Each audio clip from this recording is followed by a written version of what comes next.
It's Groundhog Day, which means a few things. It means we're going to do the same thing over and over again, much like the movie. And that thing is watch Wall Street take out Main Street. Watch the little guy lose to the big guy financially. If you didn't think this was going to happen, I have some beachfront property in West Virginia to sell you. Now, I'm not on the side of the Wall Street people. I'm just saying this was inevitable. I had GME stock. I still have AMC stock. I have a little bit of Nokia stock. I did it for the principle. I did it for the same reason you did. I wasn't in it to get rich quick. I was in it to make a point, and I think the point was made. We took out a hedge fund. We hurt a few people. We hit them where it hurt, right in the wallets, and that's well and good. But let's look at the grand scheme of it. We had two little stocks that we were going after, and Dogecoin, which I couldn't even buy in West Virginia. It's absolutely insane. I downloaded 5 different apps, and I probably killed my computer in the process trying to download a meme currency. I'm an idiot. I'm a literal clown. All right. But look at the stock as a whole. Look at the stock market as a whole. I'm not going to act like I'm a genius here because I'm a clown. But we had 2, 3 stocks that we were pumping the numbers up on. It was great. It was the summer of love. We were having a great time. We thought we were finally going to kick Wall Street in the teeth. It was great. Where were you during the week of GME? It was like Linsanity. It lasted about the same length. GME stock and Linsanity. It was great. I had some stock and I sold it last Thursday. You can call me paper hands all you want, but I made money off of it and I put it into a long-term stock. That's just what I do. Okay. We had 2 or 3 stocks. Wall Street has them all. Wall Street has the computers synced up to get the numbers right to get it before anybody knows about it. They're doing the backdoor deals, $100 handshakes. It's a rigged game.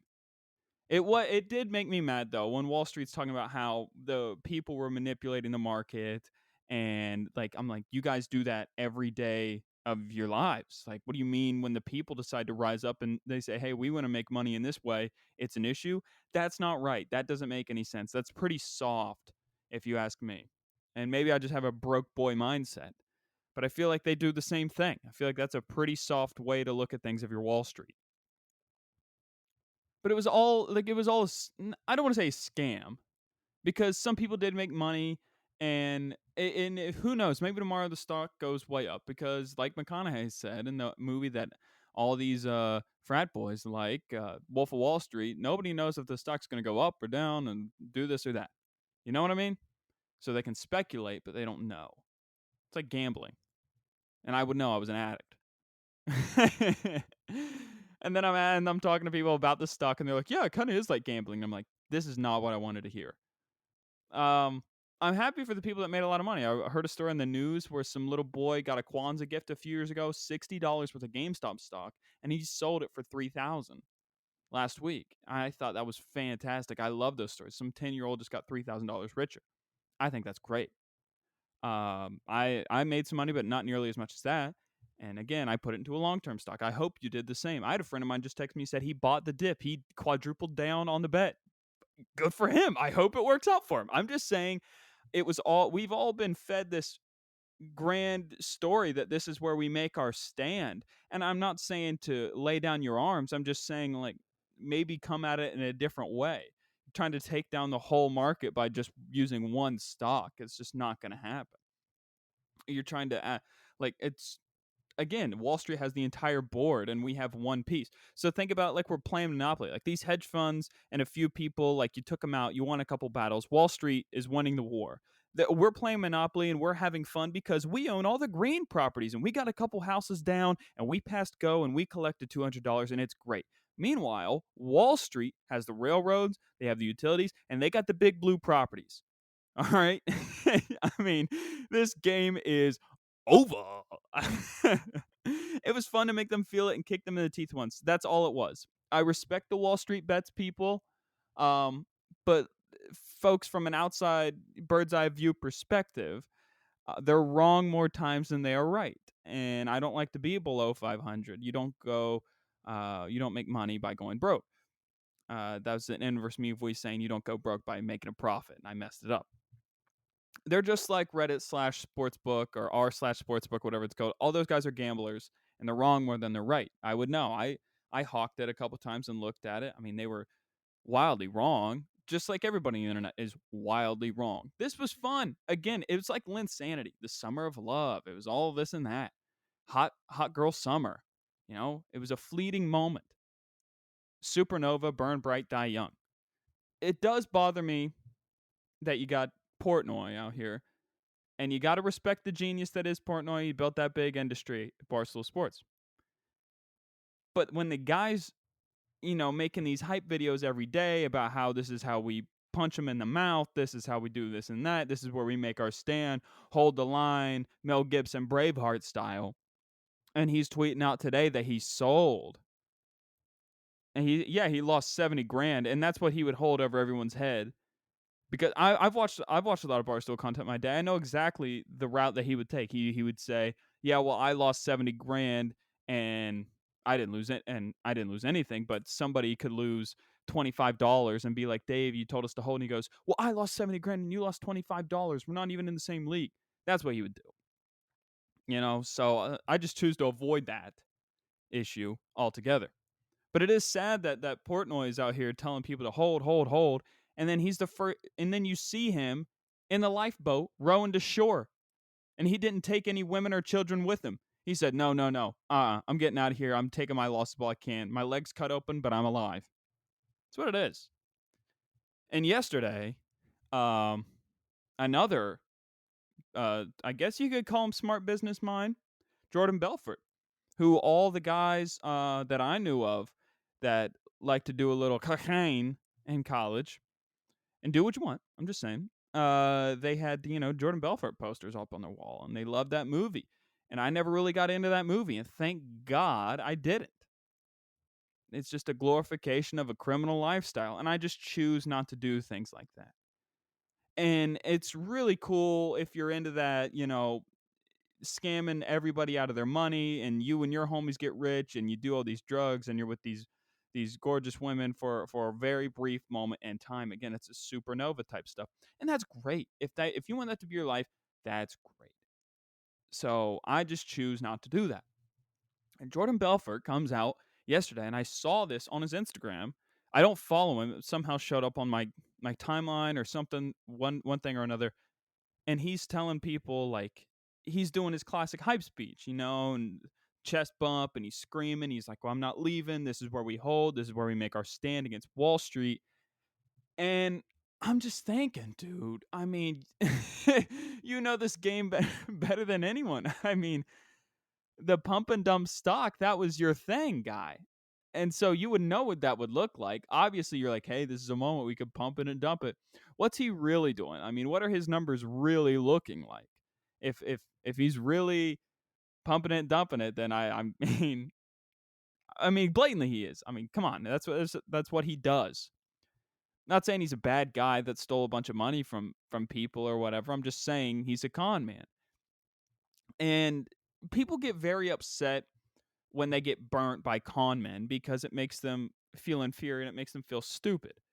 There's a few con men that have been walking around on our, you know, in our screens. They've been on our cell phones. They've been this and that, and we know who they are. And they're these classic con men. If they weren't in whatever positions that they are, they'd be hawking jewelry on a street corner. And I'm not going to name any names, but I think you can tell who they are. And I choose to not believe that stuff because I like to go form my own thoughts and opinions on things, as opposed to buying into hype and feeling like I'm, a part of some grand regime. That's just not what I do. So yeah, Wall Street versus Main Street, tale as old as time. I had a fun time watching Big Short last week and thinking I was Michael Burry, thinking I was in on something, and it was cool. It made me feel like I was a really smart guy. It made me feel like I was a part of something bigger. But really, I mean, you got to get out while you can. Just do it. And I'm not going to say I'm not going to not hang on to my AMC stock. I'm obviously going to hang on to it just in case the same thing happens again. And you know what? Call me paper hands, but I'm going to take a profit. I know, dude, I don't care. I don't care. All right? I don't care. I just like if I get the chance to make money on it, I'm going to make money on it. Sorry. Call me soft, call me scared, all you want. All right? I think I made a point. I think I made a point by just having the stock to begin with. It's Groundhog Day, man. We're going to do the same thing that we've been doing over and over and over again. Time is a flat circle. Everything you do will be done again. Listen to this. Listen to it. Did bother me. Another thing that bothered me, and I had it here. I had the clip here. I should have played it earlier. You got Wall Street guys.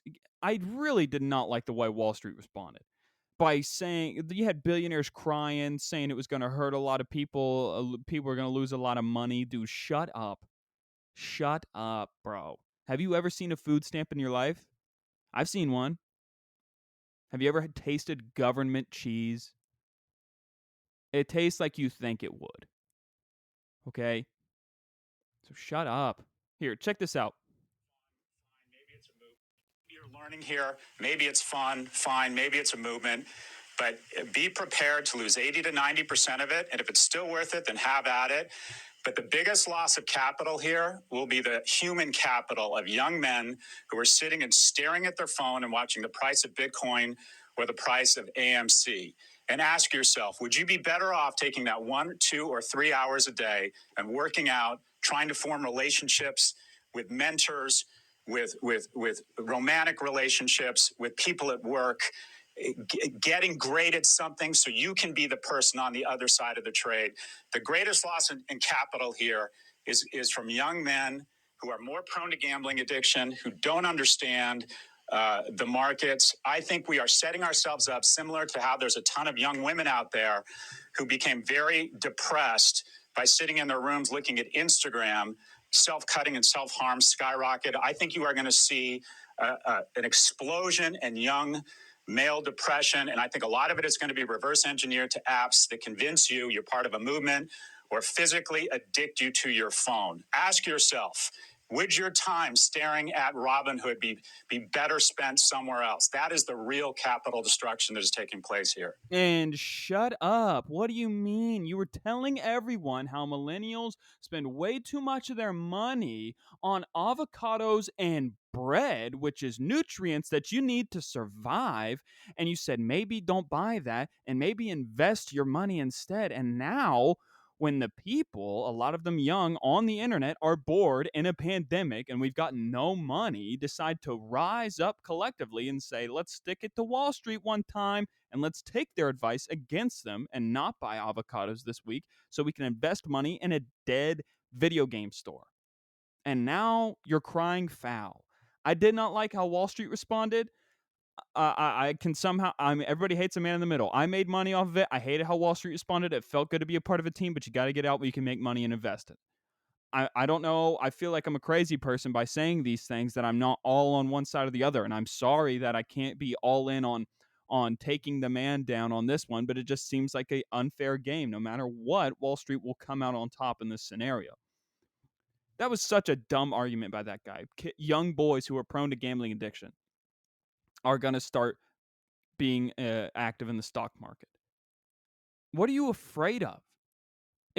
Okay, I will speak as somebody who used to be a big time gambler. What are you afraid of? A bad gambler will lose so much money. So if you think these kids are going to lose a lot of money in the stock market, wouldn't that make you happy? Wouldn't you like that if kids were putting money on dumb stocks? Or maybe you're actually afraid that once the people get together and realize that they can manipulate the market as well, they won't have the same advantage. I don't know. It's a really confusing thing, and I'm still trying to figure it out as I go. Like I said, I don't have all the answers. I'm kind of in the middle on this one. I side with the people, but I just feel like it was an unfair game no matter what. I don't know, man. Just take care of your money. That's all I got to say. Take care of your bread and your paper. A couple thoughts about Groundhog Day real quick, and then no, wait, I got to talk about another video game, and then I will get into the Groundhog Day thing. All right, and remember, this is episode 88. I just want to start to get right into it. So follow me on Twitter and Instagram at @FrancosWorld_. The show is growing. This is where I'd put ads if I wanted to put ads, but I haven't reached out to anyone because I do this show out of the kindness of my heart. I got a big heart.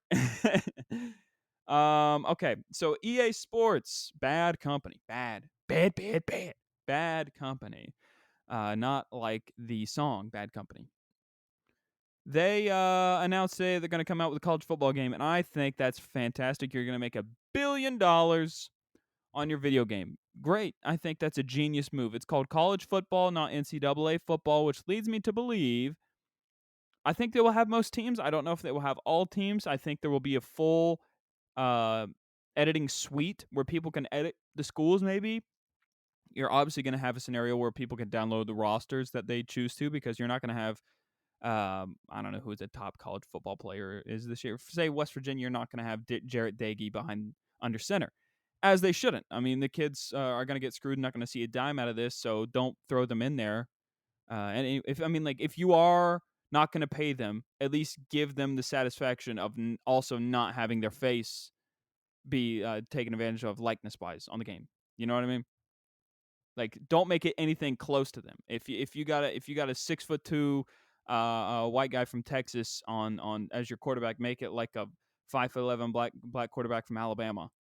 Make that be your starting quarterback. You know what I mean? Just make it totally opposite. Don't even make it be close. If one guy wears 12, make one guy wear 13. Well, I guess that's too close. Make one guy wear 2. All right?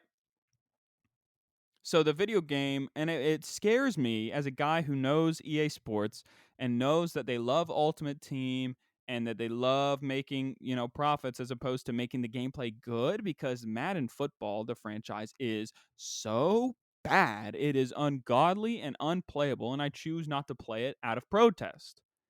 This is where the people need to rise up. The lack of attention that franchise mode has gotten, and as a kid that grew up without internet, franchise mode was life.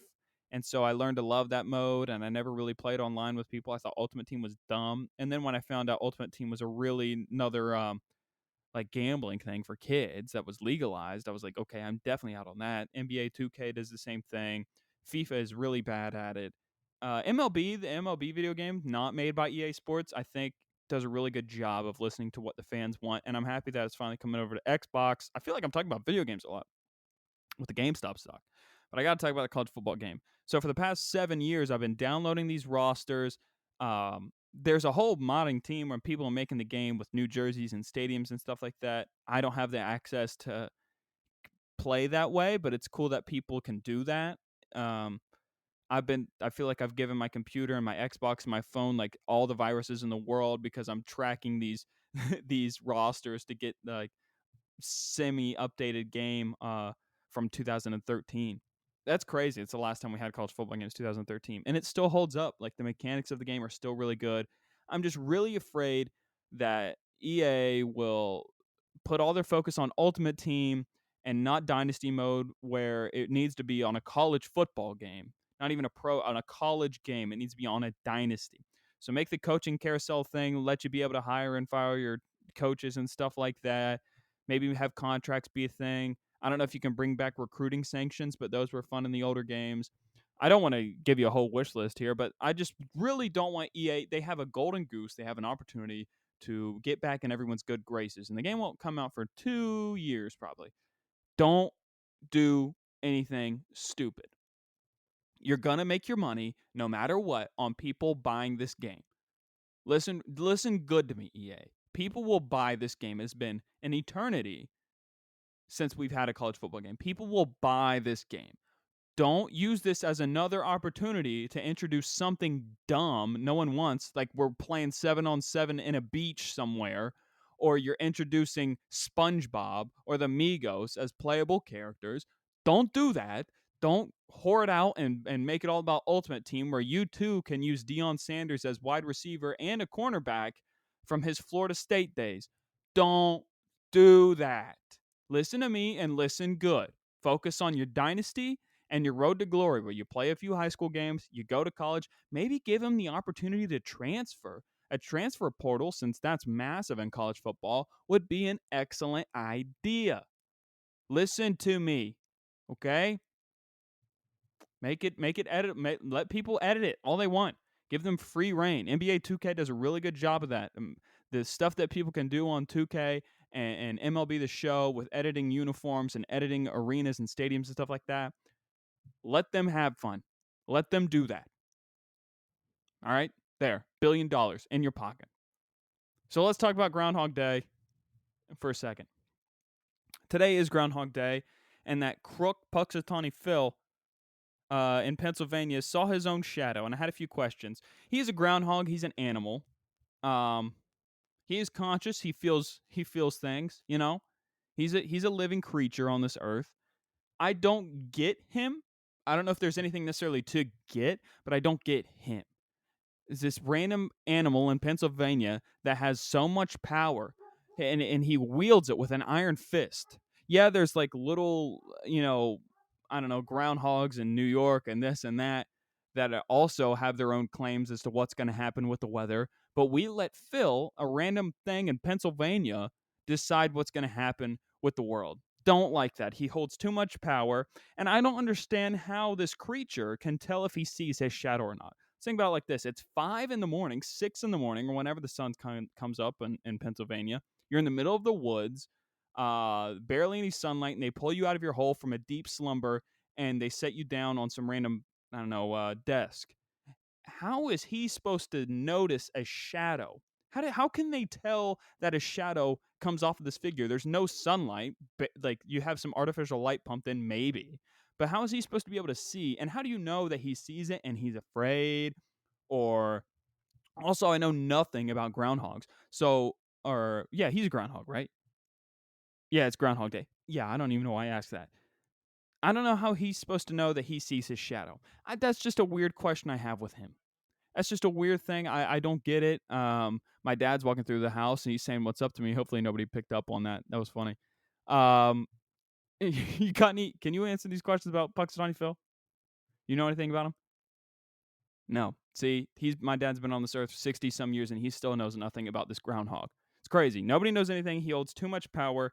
I think we need to get a new guy in there. I think it's soft. Portnoy sold after telling people to hold. Jordan Belfort's a crook. Con artists don't buy into the hype. Make your money. Use it wisely. Go spend it on that new video game that's coming out about the college football. EA, don't mess it up. And in the meantime, follow me on Twitter and Instagram, Franco_. Take care of yourselves and each other, and have a great day, folks. See ya.